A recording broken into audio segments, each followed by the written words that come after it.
Muy buenos días, estimados amigos del grupo Radio Estéreo Mayral. Hoy es sábado 3 de julio del 2021 y es un grato placer darle la más cordial bienvenida a esta mañana de historia. Gracias, muchas gracias por la oportunidad de convivir a través de esta pasión. Soy Luis Alberto Vázquez Álvarez. Muchas veces creemos que algunos descubrimientos científicos son recientes, pero la capacidad reflexiva, la intuición filosófica y la observación humana se adelanta al uso de instrumentos sofisticados y postula realidades inimaginables en ciertos momentos históricos. Historia de los agujeros negros. Ese es nuestro tema de hoy. Y recuerden, distinguidas damas y caballeros amantes de la historia, que para nosotros escuchar sus opiniones nos enaltece, eleva nuestra calidad humana. Por ello les invitamos a que con toda confianza nos brinden su visión del tema y nos honren con ella. Con mucho agrado damos la más cordial de las bienvenidas a nuestros invitados. Recibimos desde Guadalajara al doctor en física Luis López Benítez. Él tiene también una maestría en física teórica. Ha sido director del Departamento de Matemática y Física del Instituto Tecnológico y de Estudios Superiores de Occidente. Actualmente tiene un proyecto muy interesante que es Universum Cosmoastrofísica. Luis, muy buenos días. Buenos días, Luis Alberto. A la orden, saludos a todos nuestros radioyentes. Gracias. Gracias. En la Ciudad de México recibimos a Gabriel Curiel Flores, aunque él es lagunero, pero ahorita se encuentra allá. Él es ingeniero civil, es apasionado de la cultura maya. Usted se acuerda de él cuando tratamos ese tema. Además es investigador en temas de geofísica, astronomía y sismología, a quien le damos la cordial bienvenida. Gabriel, buenos días. Buenas tardes, de mucho gusto en saludarlos otra vez y gracias por invitarme nuevamente a los programas. Y bueno, vamos a tener como música de fondo una muy propia a una película famosísima, Así hablaba Zaratustra, de Ricardo Strauss. Y bueno, para empezar con nuestro tema de hoy, yo quería preguntarle en primer lugar a Luis López, al doctor Luis López, los filósofos griegos de la naturaleza del siglo V, después Aristóteles y hasta el mismo Kant buscaban explicaciones lógicas más allá de lo mítico del universo. Sin embargo, parece indicar que de pronto la idea de los agujeros negros, que generalmente la planteamos ya en épocas muy recientes, pero parece que hay una buena antigüedad en esto. ¿Qué opinas? Ok, gracias, Luis Alberto. Mira, yo creo que de esta antigüedad que me hablas, o sea, tan un poco más remota, pues, siglo V antes de Cristo, en el caso de Aristóteles, siglo IV, y todavía hasta Kant. Sí, quizá la idea propiamente no existía como el antecedente, porque bueno, es un hecho un poquito particular, ¿verdad? No es un hecho que podemos decir que es una ley de la física que tenga una aplicación muy general. Son objetos, son fenómenos un poco particulares y específicos. Sin embargo, digamos que ya después de Kant, estamos hablando ya de finales del siglo XVIII, ahí ya tiene su inicio, lo que podríamos decir que son de alguna manera los antecesores o los precursores newtonianos, ¿verdad? De lo que se llamarían después agujeros negros. Sí me gustaría aclarar desde ahorita, aunque lo podemos ir desarrollando sobre la marcha, que si bien los podemos considerar, como dije, los antecesores, no es el mismo concepto de agujero negro. Ahora, el término agujero negro como tal, black hole, ¿verdad? Surgió en una conferencia que dio John Wheeler, un gran físico teórico norteamericano, en 1967, ¿no? O sea, el término pues tiene un poco más de 40 años apenas. Sin embargo, la idea viene desde un poquito después de que se formuló la teoría general de la relatividad. Sí, digamos que las primeras ideas podríamos decir que pueden surgir desde 1916 como agujero negro. Sin embargo, hay estos antecesores, como comenté, que vienen de finales del siglo XVIII, por allá alrededor de la Revolución Francesa. Sí, entonces, bueno, podríamos ahorita seguir comentando, ¿verdad? Un poquito más quizá para que nuestro auditorio entienda qué es un agujero negro, o al menos los conceptos básicos, ¿no? Para que sepa por qué no fue tan fácil pensar en este fenómeno o en este objeto, ¿verdad? Pues en tiempos más atrás, ¿no? Más remotos, ¿no? Así es. Y bueno, en realidad la idea es que el hombre busca explicaciones más allá de lo mítico, más bien va en ese aspecto. Gabriel, no Claro, te quisiera claro. comentar. Sí, me da mucho gusto estar en este programa porque sí se escucha bien. Sí. Me da mucho gusto estar en este programa y que hayamos prolongado el de Historia de la Astronomía de la semana pasada, porque yo soy apasionado de la cultura maya, pero también me gusta mucho investigar sobre geofísica, sobre astronomía y sobre sismología. Y ahí yo quiero dar una pequeñísima comentario respecto a que he hecho algunos descubrimientos y yo sostengo, por ejemplo, que los grandes terremotos se pueden pronosticar en base a los ciclos astronómicos. En fin, ya lo comentaré un poquito más adelante. Pero ¿a qué me refiero con esto? Que llevo muchos años estudiando, investigando, y desde mi punto de vista tenemos muchos errores graves en conceptos de geofísica, de astronomía y de sismología que tendremos que corregir. Alguna vez un doctor en física del Instituto Tecnológico de Estudios Superiores de Monterrey me decía que mis descubrimientos y mis estudios son muy interesantes y que no me importara si a veces encontrara mucha resistencia al cambio, que recordara que alguna vez la Tierra fue plana y funcionó para todos durante miles de años, para todos. La Tierra era plana y funcionaba para todos. Entonces, me da mucho gusto también que Luis, yo lo digo Luis de Guadalajara, discúlpame que me refiera así a ti. Adelante. Física teórica, para mí un gran respeto para científicos de ese nivel, pueda conversar con ustedes respecto a algunas de estas ideas conforme él vaya avanzando en su tema de los agujeros negros para ver su opinión al respecto. Me da mucho gusto y muchas gracias. Gracias, Gabriel. Luis, ¿tú tienes algunos antecedentes, no exactamente sobre los conceptos que actualmente tenemos o sobre lo que ya este gran científico inglés, Hawking, habló, sino un poco atrás, esa idea de la posibilidad de que un planeta, un sol, una estrella, pudiera ser tan fuerte su gravedad que atrajera inclusive a la propia luz? Sí, sí, cómo no. Podemos empezar por ahí. Nada más un comentario con respecto a lo anterior.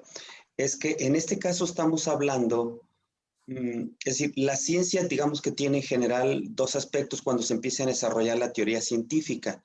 Sí, uno de ellos, que es el que quizá más fácilmente entendemos y con el que estamos familiarizados, es que existen fenómenos en la naturaleza y el hombre trata de explicarlos, como bien comentabas tú. Pero realmente hay otro aspecto muy interesante que no es ese, es la predicción de fenómenos que jamás se han visto. ¿Sí? O sea, no estoy buscando la explicación a un fenómeno, ¿no? Sino que estoy diciendo con la teoría que se pueden presentar, ¿ok? Determinados fenómenos con base en una teoría. Y este es el caso tanto de los agujeros negros modernos como de estos antecesores newtonianos de los agujeros negros, ¿no? Podríamos empezar, con este científico, pues filósofo naturalista de finales del siglo XVIII, que se llama John Michell. Sí, era profesor en la Universidad de Cambridge, donde estudió Newton, y una universidad, como ustedes saben, muy prestigiosa, pues donde trabajó también Stephen Hawking. Y John Michell imaginó que pudiera haber cuerpos, ¿sí? Él pensó cuerpos que tuvieran una densidad más o menos como la del Sol, porque los cuerpos, por ejemplo, de nuestro sistema solar tienen distintas densidades, ¿sí? El Sol es menos denso que la Tierra, por ejemplo, ¿no? La Tierra es más denso que Júpiter y así sucesivamente. De hecho, el más denso de todos es la Tierra. ¿Sí? Entonces él tomó, digamos, el Sol como modelo pensando en estrellas. Entonces se imaginó que una estrella que tuviera la misma densidad que el Sol, pero que fuera muchas veces más grande, ¿sí? Pudiera ser tan grande y como tú comentaste, su campo gravitacional fuera tan tan intenso que lo que se llama, un concepto que se llama velocidad de escape, su velocidad de escape fuera mayor que la de la luz. Se imaginó una estrella con la densidad del Sol, pero muy grande, por ejemplo, unas 500 veces más grande que el Sol, o sea, su radio, su diámetro 500 veces más grande, y entonces la velocidad de escape de esa estrella sería mayor que la de la luz. O sea, él pudo imaginar eso. ¿Qué sucedería si pudiéramos tener cuerpos con esas características, verdad? Pues significa que la luz no la podrían ver observadores muy lejanos a esa estrella. ¿Por qué? Porque si la velocidad de escape es mayor que la de la luz, al salir la luz de la superficie, que sí saldría, saldría la luz de la superficie, pero se detendría y luego se regresaría. Como cuando tú avientas una piedra aquí en la Tierra. Tú avientas una piedra y la piedra se regresa. Oye, ¿por qué se regresa? Porque no le estás dando la velocidad de escape. Si tú tuvieras un superbrazo, ¿verdad? Como el de Popeye, y aventaras una piedra con velocidad de escape, con una velocidad, perdón, mayor que la velocidad de escape de la Tierra, esa piedra ya no regresa. Quiere decir que se va a infinito. ¿Ok? Entonces, eso es lo que él imaginó. Si la velocidad de escape de estas, él le llamó estrellas oscuras, ¿sí? De esta estrella oscura hipotética es mayor que la de la luz, entonces la luz se va a regresar. Es un poco larga la historia, no voy a contar todos los detalles, pero él sí pensaba en que esa luz se frenaba, se frenaba y regresaba. Y lo podía pensar así porque el modelo que él tenía de luz eran pequeños corpúsculos a la Newton. O sea, él estaba usando teoría de Newton, tanto de gravitación como la mecánica newtoniana, como la teoría de la luz de Newton, que era corpuscular. Él se imaginaba que la luz eran pequeños partículas que eran lanzadas, ¿verdad? Por la fuente de luz emitidas, se frenaban y regresaban. Sí, era prácticamente lo que se llama balística gravitatoria, ¿no? Como aventar balas de cañón, etcétera. La mecánica que él usaba era esa. ¿Sí? Entonces quiere decir que un observador muy lejano no iba a ver esa luz. ¿Por qué? Porque la luz no le llegaba a él. Pero sin embargo, observadores cercanos, por ejemplo, planetas que estuvieran orbitando esas hipotéticas estrellas, sí podrían ver esa luz, pero los lejanos no. Esas son las estrellas oscuras de Mitchell, y unos años después, bueno, él lo presenta en la Royal Society, una institución donde se reunían científicos, ¿verdad? Pues para intercambiar las ideas, para discutirlas, etcétera, para aclararlas, ¿verdad? Mejor surgieron pues este tipo de instituciones. Por cierto, Newton fue presidente de la Royal Society, una de las primeras instituciones a nivel mundial. Con este carácter, después vino la Academia de Ciencias Francesa, después vino la Academia Prusiana de Ciencias de Berlín, etcétera. Pero bueno, regresando a esto, él la expuso allí en 1783. Después, en un libro, el famoso físico, matemático y astrónomo francés Laplace, en 1796, en su libro que se llama Exposición del Sistema del Mundo, habla de los cuerpos oscuros, básicamente la misma idea de Mitchell, se supone que independientemente. ¿Ok? Nada más, la única diferencia con Laplace es que él no se imagina que tuvieran la misma densidad que el Sol, sino que la Tierra. ¿Ok? Y entonces, para él, esos objetos no necesitaban ser tan grandes. Como la Tierra es más densa que el Sol, los objetos oscuros, los cuerpos oscuros que él llamaba, no necesitan ser tan grandes como las estrellas oscuras, pero el efecto era exactamente el mismo. ¿Sí? Hay una cosa interesante aquí para, digamos, terminar este comentario, por si hay algún de ustedes, es que en su libro él dice que es probable que los objetos luminosos más grandes del universo sean invisibles. Refiriéndose a esto, claro. ¿Por qué? Porque nosotros estando muy lejos de esos objetos, la luz no nos llegaría, serían oscuros. Sin embargo, fíjense cómo dice los objetos luminosos. ¿Por qué? Porque esos objetos están emitiendo luz. Lo que sucede es que su velocidad de escape es más grande que la de la luz, entonces la luz no puede viajar hasta infinito, sino que tiene que frenarse y regresar. ¿Sí? De hecho, así fue como Mitchell, que fue el primero que se le ocurrieron, así fue como llegó a esa idea. Él primero pensó, él pensaba estudiar cómo se frenaba la luz por el campo gravitacional. cómo se frenaba. Así lo dice en su artículo, ¿verdad? Él inclusive pensaba medir qué tanto se frenaba la luz. Entonces, por ahí viene la idea. Excelente, no, pues muy interesante. En particular, lo más interesante es precisamente el tiempo en que se hacen estos estudios, en que se hacen estas propuestas, estas teorías científicas. Pero permítanme un momento, vamos a hacer una hora de pausa y continuamos platicando acerca de la historia de los agujeros negros. Regresamos a Diálogos con la Historia. Estamos platicando precisamente de la historia de los agujeros negros. Están con nosotros Luis López Benítez desde Guadalajara. Él es doctor en física. Está con nosotros Gabriel Curiel. Él está ahorita en la Ciudad de México. Él es ingeniero. Le encanta todo lo que corresponde a cosmología, mayas y demás. Pero vamos a continuar. Luis, nos comentabas de esos científicos como Pierre-Simon Laplace, francés, que dan una serie de teorías sobre algo que no se imaginaba la humanidad que pudiera existir. Inclusive ahorita Gabriel mencionaba algo de que generalmente cuando lanzas una teoría de este tipo te llaman loco y bueno, y pues locos ha habido muchos que después han sido pues regenerados, por decirlo así. ¿Qué pasa con Laplace y su teoría esa de los cuerpos opacos en el universo? Ok, sí, mira, dijimos que Laplace introduce por primera vez el concepto de cuerpos oscuros en su sistema del mundo, así en términos cortos, así se le llama su obra, publicado en 1796. Después, en 1799, 3 años después, saca la segunda edición, pero en 1806 aparece la tercera edición de su obra, sí, y desaparecen los cuerpos oscuros del contenido de la misma. Es decir, ya no habla él de los cuerpos oscuros. ¿Qué fue lo que pasó? ¿Por qué se arrepintió? ¿Qué era lo que pasaba?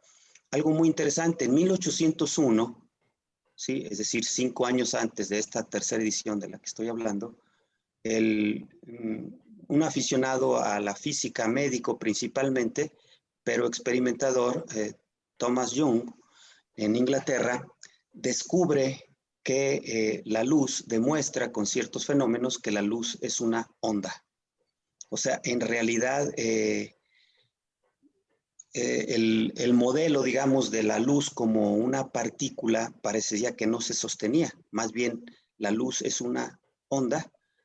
Sí, ya después faltarían que será unos 60 y tantos años para que Maxwell diría no solo que es una onda, sino es una onda electromagnética. Pero bueno, eso no lo sabía Thomas Young, pero sí demostraba con la interferencia y difracción de la luz que es un fenómeno ondulatorio. Entonces, pues se queda muy intrigado Laplace y básicamente la idea es que él ya no sabía cómo el campo gravitacional podría afectar a una onda. Si fuera partícula, sí, estamos en mecánica newtoniana tal cual, como una partícula que tenía su propia masa, como si fuera una piedra, un proyectil. Pero si es una onda, ahora sí que Laplace ya no sabía qué onda con esto y entonces tuvo que quitar eso, ¿verdad? Porque digamos que ya no podría compaginar bien y quizás ser compatible con estos nuevos descubrimientos en la óptica. Entonces, se quedan ahí se queda. Sí, Luis Alberto. A ver, nomás que entonces aquí Gabriel hace un comentario el programa pasado y posteriormente cuando estamos preparando esto, que tiene mucho que ver con este concepto de la luz como onda. Gabriel dice que Einstein se equivocó. Yo quisiera que nos pusiera en el contexto primero de cuándo y en qué momento Einstein maneja la idea de la curvatura de la luz y luego nos diga todas sus opiniones. A ver, Gabriel, platícanos. Mira, yo quisiera que Luis terminara su punto hablando de la teoría de la relatividad de Einstein, porque por ahí viene caminando, y en cuanto termine sobre la teoría de la relatividad de Einstein, yo debatiría un poco uno de los conceptos de Einstein en el que creo que está equivocado, si les parece bien. Ok, entonces te pedimos, Luis, por favor, que si eres tan amable, termines, pero también que Ok. que es en el contexto histórico Ok. de esta teoría de la relatividad, años, más o menos las fechas aproximadas. Ok, entonces podríamos decir que después de este descubrimiento de Jung y de la tercera edición del libro de Laplace, se olvida el tema, se olvida, estamos hablando de principios del siglo XIX, se olvida completamente. Ok, por una parte, fíjense que una de las razones precisamente para no creerle mucho es que empieza a avanzar la astronomía. Sí, y pues como que no se ve muy viable que hubiera estos cuerpotototes, sí, un cuerpo 500 veces más, de la misma densidad que el Sol, pero 500 veces más grande. Sí, si uno saca el cálculo de la masa, eran más de 100 millones de veces la masa del Sol. De hecho, ahora sabemos que eso no existe. No existen estrellas así. Sí, con trabajos andan anunciando por ahí que han descubierto estrellas de 300 masas solares y todavía hasta hace pocos años los astrónomos pensaban que no puede haber estrellas, no sé, no pueden llegar ni a 200 masas solares, ¿ok? Y entonces, y en el caso de Laplace, pues lo mismo, ¿no? Tenía que ser 250 veces más grande que el Sol, pero con la densidad de la Tierra, son cosas monstruosas que los astrónomos empezaron como a darse cuenta que quizá no existían y por lo pronto, o al menos no las veían ellos, entonces pues pierde interés porque tú empiezas a estudiar por lo que más ves. Si no te vas a poner a estudiar una cosita, una hipótesis que dijo uno y que puede ser cierta, pero si estás viendo mientras otras cosas que son interesantes de explorar, pues mientras exploras las que tienes más a la mano, que son interesantes de investigar, a una hipótesis que puede estar ahí, que puede ser muy cierta, o quizá puede ser uno o dos los que sigan esa hipótesis, pero la gran mayoría dicen, bueno, mira, es una cosa hipotética, en cambio estas, pues lo tengo a la vista, ¿no? Bueno, las estrellas normales las tengo a la vista y no sabemos qué son, vamos a estudiarlas, a ver qué son las estrellas normales, en lugar de ver si existen los cuerpos oscuros de Laplace, ¿no? Entonces, por ahí se abandonó. El asunto no vuelve a surgir sino después de la teoría general de la relatividad publicada por Einstein en 1916, a principios de ese año, más o menos primeros meses, y entonces uno de los conceptos básicos basado en lo que se llama el principio de equivalencia de la relatividad general fue que el espacio-tiempo se curva. ¿Ok? Que el espacio-tiempo está curvo, es decir, que es necesario usar una geometría no euclidiana para describir la curvatura del espacio-tiempo, en particular la curvatura del espacio, ¿ok? Y entonces, una de las consecuencias de que el espacio esté curvado es que precisamente la luz, ¿sí? Al propagarse a través del espacio, va a sufrir, va a tener un camino curvo, ¿verdad? Desde el punto de vista nuestro, ¿verdad? Va a tener un camino curvo y se pueden producir una serie de fenómenos relacionados con la curvatura de los rayos de luz. Se supone que 3 años después, más o menos, si mal no recuerdo, fue abril-mayo de 1919, se organizaron unas expediciones para ver el eclipse de ese año, eclipse total del Sol, ¿sí? Y una de las expediciones en particular, liderada por el famoso astrofísico Eddington, amigo de Einstein, ¿verdad? Se supone que aproximadamente corroboró la curvatura de los rayos de luz, pero ya de ahí ha habido otra serie de fenómenos, ¿verdad? Que pues la han corroborado, aunque ahorita el tema no es exactamente ese, digo, ahí lo comento yo para continuar ahorita con los agujeros negros, poniendo el contexto en el cual podría hacer su comentario Gabriel, que nos adelantó ahorita un poquito, ¿no? Sí, Gabriel, adelante, por favor, Gabriel. Sí, ahí es donde yo creo, yo he estudiado mucho la teoría de la relatividad de Einstein, tratando de entenderla, de ninguna manera digo que la entienda en su totalidad, pero tratando de entenderla. Y yo considero que Einstein está equivocado en un concepto. Einstein afirma que la luz se curva, se dobla al pasar junto a un objeto masivo muy grande en el espacio. Y esa curvatura de la luz es provocada por la fuerza gravitacional. Eso, como acaba de decir Luis, lo comprobaron supuestamente en el eclipse, donde vieron una estrella que debía estar atrás del Sol y no se debía ver. La luz de esa estrella se curvó, llegó a la Tierra y la pudieron ver los astrónomos. Pero yo creo que en ciencia, en geofísica, en física, las palabras significan mucho. Hay que tener mucho cuidado con las palabras porque las palabras es el concepto mental que define algo. Y al afirmar que la luz se curva al pasar junto a un cuerpo masivo en el espacio, yo creo que estamos cometiendo o aceptando un error de Einstein. ¿Por qué? Porque lo que le faltó a Einstein es tener, yo imagino, la estrella esa que estaba atrás del Sol y que logramos ver aquí en la Tierra en el eclipse famoso. Sí, se vio. Entonces la luz de esa estrella llegó a la Tierra. Pero eso no significa que se curvó. Ahí es donde la palabra curvar es la que a mí me hace mucho ruido y creo que está equivocada. ¿Por qué? Porque esa estrella tenía la luz de esa estrella tenía una trayectoria en línea recta hacia otro punto, yo le llamo Júpiter. Entonces, supongamos que tengo un observador en Júpiter y otro en la Tierra.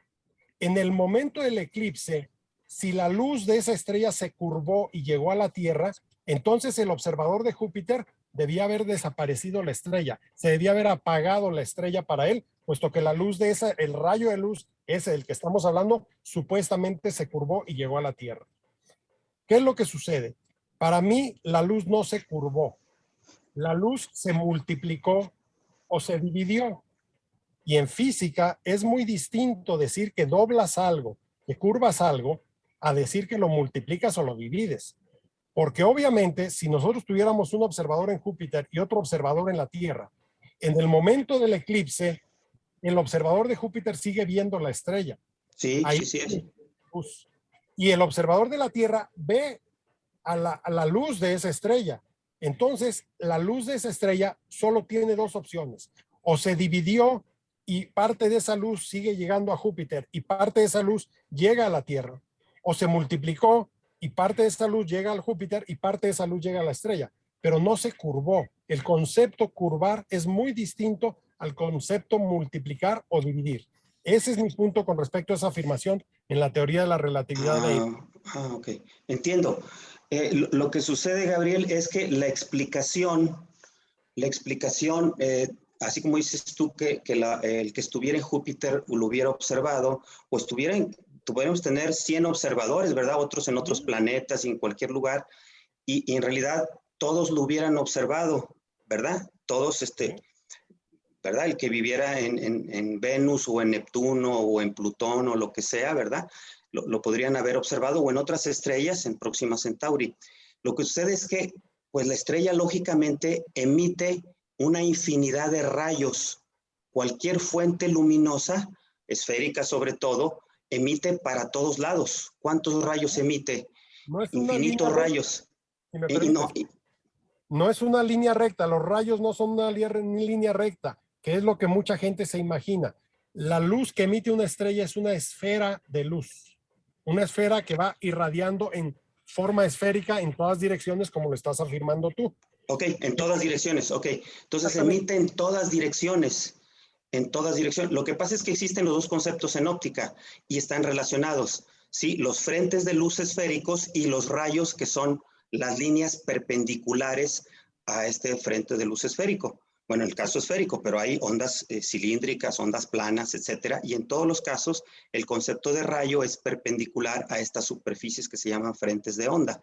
O sea, depende cuál concepto uses. Si usas óptica ondulatoria, sí, o óptica geométrica. Sí, el rayo es más bien de óptica geométrica, pero hay una relación que es esa. Entonces, ¿sí? Ok, pero emite en todas direcciones. No, porque aquí el asunto es ver si aceptamos, es decir, si podemos usar en lenguaje la palabra rayo, porque lo que estamos viendo ahorita es si el rayo se curva o no. Pero si nos vamos más atrás y decimos, no sabes qué, ni siquiera acepto el concepto de rayo, entonces no podríamos hablar. ¿Sí? Entonces la estrella emite, perdón. Sí, vamos aceptando el concepto de rayo. Perfecto. Entonces, si aceptamos que el concepto de rayo y ese rayo llegó a la Tierra, Sí, y sí, sí. todos los demás rayos siguieron llegando a Júpiter y a todas las demás ubicaciones del espacio, entonces la cantidad de luz que emitió esa estrella, ¿sí? No puede haber variado. En el momento del eclipse, la cantidad total de emisión de luz no puede haber variado. Vamos a llamarle un número, 100. La luz emitía 100 de luz. La estrella estaba emitiendo 100 de luz. Sí, ¿Ok? sí, sí. Sí. En el momento en que no debía llegar luz a la Tierra porque se atravesó el Sol, pero Sí. sí llegó por la fuerza de gravedad, la Ujú. estrella sigue emitiendo 100 de luz. Sí, sí, eso Entonces, no es problema. no se curvó la luz, se dividió. No, no, no. O sea, la Parte estrella de la luz fue a la la- Tierra y parte de la luz siguió llegando a Júpiter. sí, o sea, Interesante. la estrella emite rayos en todas direcciones, en todas direcciones.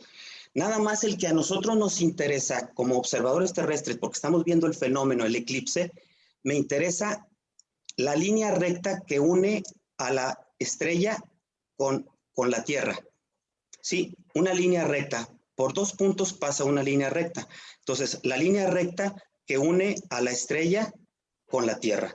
Muy bien. ¿Sí? Resulta que para los astrónomos esa línea recta es interrumpida porque se atravesó el Sol. ¿De acuerdo? ¿Verdad? Se atravesó el Sol. Entonces dices, ese rayo de luz no me debe de llegar, debe de terminar en el Sol. ¿Sí? Esa energía que venía, como tú dices, que cuenta 100, esa energía iba a terminar en el Sol. Sí, o sea, el objeto está emitiendo la misma energía, no importa, a él no le importa que haya un eclipse, que además Claro. es una estrella muchísimo más lejana que la cercanía del Sol y la Tierra, eso no tiene nada que ver, ¿verdad? O sea, ella ni se ve afectada ni nada. Entonces, Okay. yo no debía de ver a la estrella porque el único rayo de todos los rayos que avienta la estrella, el único que a mí me debería llegar es el que es una línea recta. Pues ahorita Es, continuamos. Perfecto. Vamos a hacer una breve pausa y continuamos platicando acerca de ese momento histórico tan importante que vivió Einstein precisamente. Vamos a la pausa. Regresamos a Diálogos con la Historia. Estamos platicando con Gabriel Curiel. Él está desde la Ciudad de México. Estamos platicando con Luis López. Él está desde la Ciudad de Guadalajara. El tema es historia de los agujeros negros. Hace un momento hubo una muy interesante discusión que le voy a pedir a Gabriel que termine porque quiere comentar algo más acerca de ese momento histórico donde se supone que se comprobó que Einstein tenía toda la razón al asegurar acerca de la curvatura del tiempo del espacio, en este caso de la luz de una estrella. Gabriel, adelante, por favor. Para no seguir con la discusión que se está poniendo buena y la polémica que le he tenido en la UNAM, le he tenido en la Sociedad Mexicana de Ingeniería Sísmica, le he tenido en el TEC de Monterrey, le he tenido en muchos lugares y ahora la estamos teniendo en tu programa de radio, yo sigo afirmando que Einstein está equivocado porque no puede afirmar que la luz de esa estrella se curvó. La palabra curvarse implica un concepto de física muy distinto a multiplicarse o dividirse. Pero pues eso será materia de otro programa, de otra discusión. Si quieres, seguimos con Luis en la historia de los agujeros negros y de la física. Ok, gracias, Gabriel. Sí, no, bueno, pues entonces yo le pido a Luis López Benítez, doctor en física, que nos continúe platicando acerca de la historia de los agujeros negros. Okay. Yo también para terminar nada más también a este respecto, digo, lo iba a decir después, pero sí vamos concentrando en nuestro tema, es que todos los efectos de lentes gravitacionales, y uno muy interesante últimamente, lentes gravitacionales con supernova, pues se explican por la curvatura, uno dice la curvatura de los rayos de luz, pero es la curvatura del espacio, y la luz, pues como no tiene otro camino más que irse por el espacio, se llaman las geodésicas, pues tiene que irse por ahí. Pero bueno, ya será materia de seguirlo escarbando, ¿verdad? Y aclarando este punto. Pues regresando entonces a esta formulación de la relatividad general de Einstein, hubo un conocido de él, pues, porque era donde Einstein iba a exponer sus avances de la relatividad general en Göttingen, en alemán, una ciudad muy, muy científica, de mucho ambiente, de investigación. Se llama Schwarzschild, Karl Schwarzschild. Este señor, pues muy patriota, se enroló en el ejército alemán y fue a combatir en el frente ruso en la Primera Guerra Mundial. Estamos hablando de 1916. Y entonces, creo que él se fue desde 1915, pero en 1916 él, como leyó lo que Einstein había expuesto ya, que era la teoría general de la relatividad, lo leyó allá en medio de la guerra. De hecho, hay cartas donde él dice que entre el estruendo, pues, de las armas y de los cañonazos, etcétera, se da tiempo para estudiar eso. Hace un trabajo, se lo manda a Einstein. Einstein en su nombre lo lee, donde presenta la primera solución de las ecuaciones de Einstein, y es una solución que dice cómo se curva el espacio-tiempo afuera de una estrella esférica, como el Sol o como cualquier otra, ¿no? En general de cualquier cuerpo esférico, cómo se curva. Y resulta que en esa solución, ya cuando los matemáticos empezaron a analizarla más en detalle, se dieron cuenta de una cosa, ¿sí? Que si la estrella fuera demasiado pequeña o suficientemente pequeña, ¿sí? Que un cierto tamaño que se llama el radio de Schwarzschild, en honor a él, si el radio de una estrella fuera más pequeña que el radio de Schwarzschild, empezaban a aparecer cosas muy extrañas, ¿sí? Relacionadas con la interpretación del espacio y el tiempo. En particular, si tú tratabas de acercarte a esa estrella, ¿verdad? Que era chica, y como dijimos que esa estrella es más pequeña, tiene un radio, la estrella más pequeña que el radio de Schwarzschild, ¿sí? Cuando tú te acercabas al radio de Schwarzschild pasaban cosas extrañas como que se congelaba el tiempo, ¿sí? Como que las reglas para medir espacio y tiempo ya no se aplicaban. Sucedían cosas muy extrañas. Empezaron a estudiar qué les pasaba a los rayos de luz y como que no sabían, y parecía que ahí terminaban los rayos de luz, como que desaparecían, ¿sí? O cualquier trayectoria, cualquier objeto, no se sabía qué pasaba en ese momento. Como que ahí las leyes de la física, digamos, tronaban, ¿no? Entonces se le llamó la singularidad de Schwarzschild a eso. Y entonces, inclusive Einstein se reunió con matemáticos y físicos teóricos franceses en 1922, y no pudieron dar una solución, una interpretación física a ese problema matemático, ¿sí? Entonces, no se sabía exactamente qué estaba pasando por allí. Lo más que se sabía, ¿verdad?, era que a pesar de que existía ese problema, pero para que existiera ese problema, ¿qué necesitábamos? Como le dije, que la estrella estuviera muy comprimida, ¿sí? Muchos también abandonaron la situación, es un problema difícil, y por otro lado dices, pero estrellas tan comprimidas no existen tampoco, así como no existían las estrellotototas, no existen estrellas tan comprimidas. Por ejemplo, para que se den una idea, el Sol, para que presentara esos fenómenos, debe estar más comprimido que 3 kilómetros. O sea, su radio debe ser más pequeño que 3 kilómetros. Imagínense, el Sol tiene un radio de 700,000 kilómetros. O sea, es una compresión grandísima. Si la Tierra tiene un radio cerca de 6,400 kilómetros, 6,370 y tantos, ¿sí? Imagínense meterlo en 3 kilómetros. Entonces decían, no, pues yo creo que eso de cualquier manera no tiene un interés astronómico, ¿verdad? Pero entonces también ahí era como una cuestión, una curiosidad matemática, físico-matemática de los físicos teóricos y de los matemáticos. Pero resulta que la astronomía empieza a descubrir cuerpos muy compactos, ¿ok? Y esos son las enanas blancas. Y ahí fue donde entonces vino la esperanza de que sí podían existir cuerpos muy compactos, ¿sí? Hay 2 pasos más que hay que dar, pasar por las estrellas de neutrones y luego los agujeros negros, pero ahora continuamos. Gabriel, ibas a comentar algo. Sí, yo quisiera que Luis, porque si no se nos va a acabar el tiempo, avanzara también en la fotografía del agujero negro que acaban de lograr tomar, que para mí es fascinante como parte de toda esta historia de los agujeros negros. Esa fotografía del agujero negro, si la estudiamos en detalle, las zonas oscuras del centro, las zonas luminosas que están alrededor de los agujeros negros, que implican muchos detalles de la fuerza gravitacional, el fenómeno gravitacional que está sucediendo alrededor de los agujeros negros, etcétera. No sé si Luis nos pudiera comentar sobre esta fotografía del agujero negro. Ok, muy bien. Sí, cómo no, con gusto. Fue una imagen que se obtuvo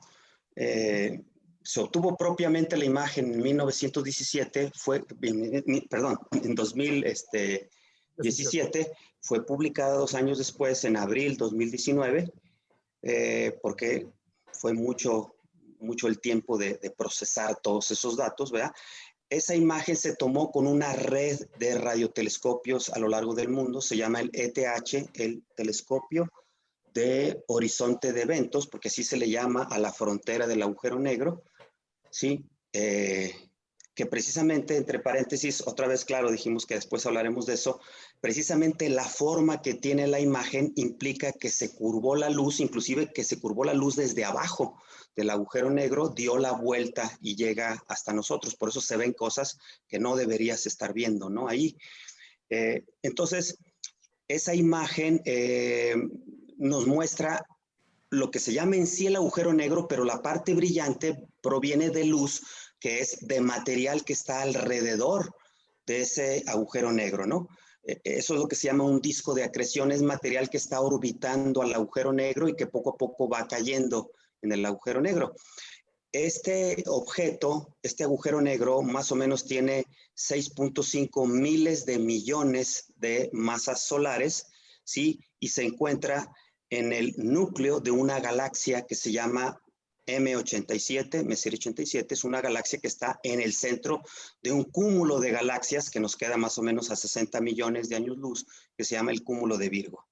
¿Okay? Entonces es increíble, ¿verdad? Poder sacar una imagen de un objeto a 60 millones de años luz. Claro, la imagen es radio, ¿eh? Son radiotelescopios o telescopios milimétricos como, o sea, en las microondas, como el Gran Telescopio Milimétrico de México, que es uno de los participantes, de los que colaboraron en ir formando esta imagen. Es una imagen de radio que desde luego pues está traducida para que nosotros la veamos en el visible y podamos verla, ¿verdad? Entonces, es uno de los grandes alcances, perdón, de los grandes logros, ¿verdad?, de la tecnología. Y hasta ahora, todo lo que se ha visto en la imagen, ¿verdad?, o la mayor parte de lo que se ha visto en la imagen, justamente coincide con la teoría, ¿verdad? O sea, porque se sigue investigando. Pudiera ser que hubiera cosas en la teoría de la relatividad que no estén correctas. Entonces, cada vez que hay un fenómeno de este tipo relacionado con grandes campos gravitacionales, sí, pues son oportunidades para tratar de corroborar o corregir, sí, la teoría. Sí, ahorita en general, ¿verdad? Lo que se ha descubierto es que la corrobora a grandes rasgos, porque también hay problemas para las mediciones, ¿no? O sea, no es tan fácil también la parte observacional. Sí. Te quería preguntar, Luis, ¿qué papel juega en esta historia Stephen Hawking y sus obras, sobre todo en especial su obra del Big Bang al agujero negro? Sí, bueno, Stephen Hawking dedicó gran parte de su obra científica al estudio de agujeros negros, pero quizá la parte más famosa, en particular relacionada con agujeros negros, es que los agujeros negros se evaporan. Sí, evaporación de agujeros negros, así se le llama. Sí, tiene que ver con que en los alrededores del agujero negro, sí, por mecánica cuántica aparecen y desaparecen partículas y antipartículas. Sí, una de esas partículas, al entrar al agujero negro, es como si tuviera energía negativa. Sí, y va siendo, si energía es negativa, la masa es negativa. Es como si la masa del agujero negro empezara a disminuir.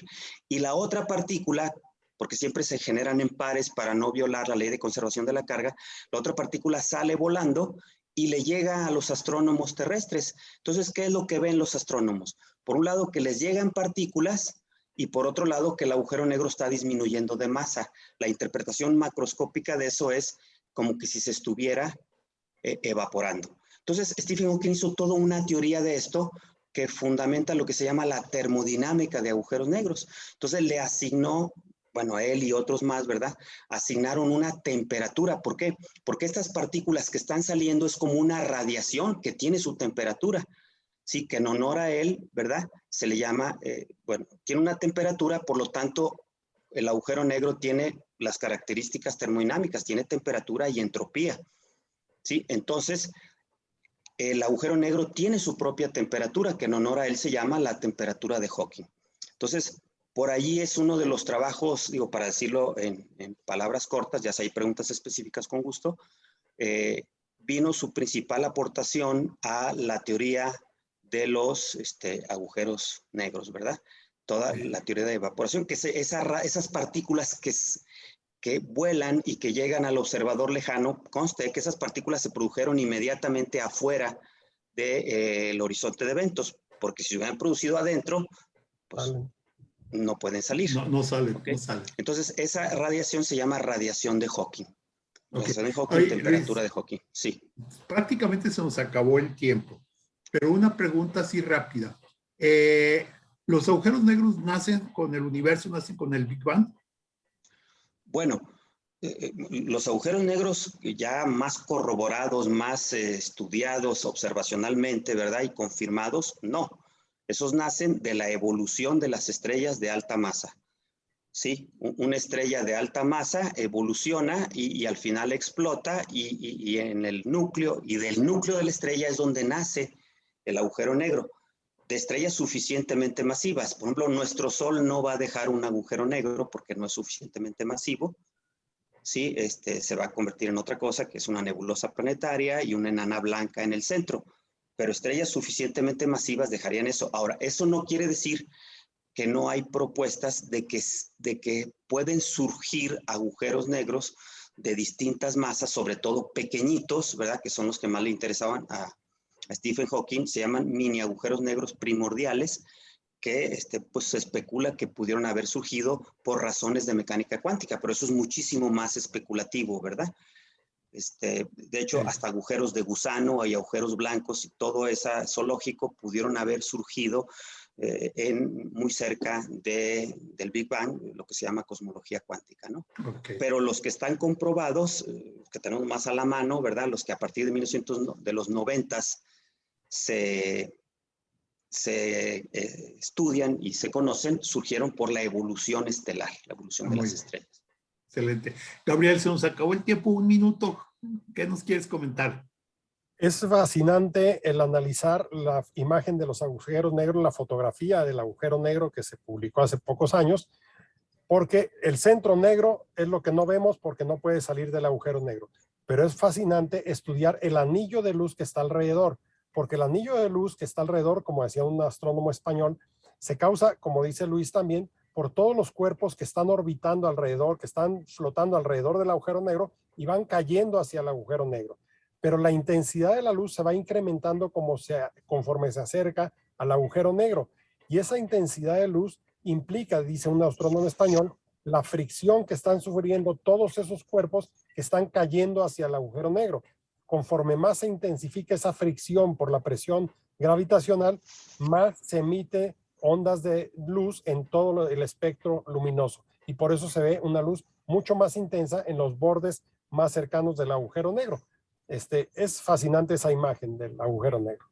Excelente, pues muchísimas gracias a ambos, muchas gracias a Luis López Benítez, doctor en física desde Guadalajara, muchísimas gracias a Gabriel Curiel, quien está en la Ciudad de México, les agradezco a ambos su participación.